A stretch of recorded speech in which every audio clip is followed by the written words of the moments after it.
സുഹൃത്തുക്കളെ, സഹോദരങ്ങളെ, അപ്പോൾ ചിരിയാണ് വരുന്നത്. കൊച്ചി മഹാനഗരത്തിൽ ഹിന്ദു ഐക്യവേദിയുടെ പ്രതിഷേധ പ്രകടനം. എന്തിനാണ്? മതവർഗീയതയ്ക്കെതിരെ. ഹിന്ദു ഹിന്ദു ഐക്യവേദി മതവർഗീയതയ്ക്കെതിരെ കൊച്ചി മഹാനഗരത്തിൽ പ്രതിഷേധ ജ്വാല നടത്തി. എന്താണ് വിളിക്കുന്നത്? മതവർഗീയത തുലയട്ടെ.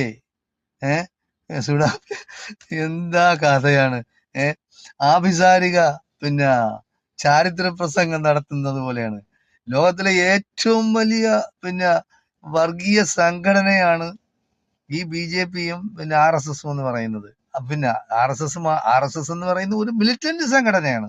അപ്പൊ അവര് ചെയ്യുന്നെന്ന് പറയുന്നത് ക്രിസ്ത്യാനികളെയും മുസ്ലിങ്ങളെയും ഇവിടെയുള്ള ദളിതരെയും ഇല്ലായ്മ ചെയ്യുക എന്നുള്ളതാണ്. അവരാണ് പറയുന്നത് വർഗീയതയ്ക്കെതിരെ പ്രതിഷേധ ജ്വാല ഞങ്ങൾ നടത്തുകയാണ്. ബംഗ്ലാദേശിലെ ഒരു ഹിന്ദുവിനെ വിചാരണ ചെയ്ത് അടിച്ചു കൊന്നു. ഒരാളിനെയാണ് കൊന്നത്. അപ്പോൾ ബംഗ്ലാദേശിൽ പോകുന്നതിന് കേരളത്തിൽ പാലക്കാട് അട്ടപ്പാടിയിൽ നേരത്തെ മധുവിനെ അടിച്ചു കൊന്നില്ലേ? അട്ടപ്പാടിയിൽ മധുവിനെ അടിച്ചു കൊന്നത് എന്തിനാണ്? ആഹാരം മോഷ്ടിച്ചെന്നും പറഞ്ഞു. ഇപ്പോ ഒരു 3 ദിവസത്തിന് മുമ്പ് ഛത്തീസ്ഗഡില മുസ്ലിമാണ്, അതായത് ബംഗ്ലാദേശിയാണെന്നും പറഞ്ഞാണ് ഇവിടെ അടിച്ചു കൊന്നത്.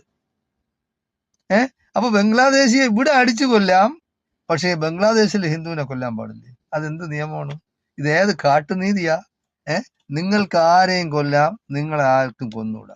അത് എവിടത്തെ ന്യായം, എവിടത്തെ നീതി? അപ്പോ ഇത് വിദ്വേഷ പരാമർശങ്ങളാണ്. ഒരു ചാനല്, പുതിയ ഇതാണ്, ഹിന്ദു വിശ്വാസ്, കർമ്മ ന്യൂസ്, ജലൻ TV, ഇങ്ങനെ കുറെ കൃസംഗികളും സംഘികളുമായ ആൾക്കാർ നടത്തുന്ന ചാനലുകളുണ്ട്. നമ്മൾ മനസ്സിലാക്കാനുള്ളത്, നമുക്ക് കേരളത്തിന് പ്രത്യേകമായ ഒരു പാരമ്പര്യമുണ്ട്. ആളുകൾ വിശ്വാസമുള്ളവരാണ്, വൃത്തിയും എടുപ്പുമുള്ളവരാണ്, സംസ്കാര സമ്പന്നരാണ്.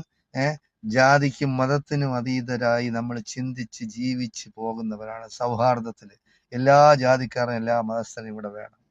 അതിൽ യാതൊരു തർക്കവും, അതായത് അന്തസ്സും അഭിമാനവും ഉള്ള ഒരു കേരളീയന് ഇല്ല.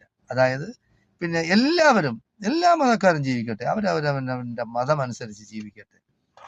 അപ്പൊ ഇവിടെ വിഷം ചീറ്റുകയും വിദ്വേഷവും വെറുപ്പും ഉണ്ടാക്കുകയും നാട്ടിൽ കലാപം അഴിച്ചുവിടുകയും 1-2 സീറ്റുകൾക്ക് വേണ്ടി തമ്മിൽ അടുപ്പിക്കുകയും എല്ലാം ചെയ്യുന്ന ഈ വർഗീയ ഫാസിസ്റ്റ് കോമരങ്ങളാണ് പ്രതിഷേധ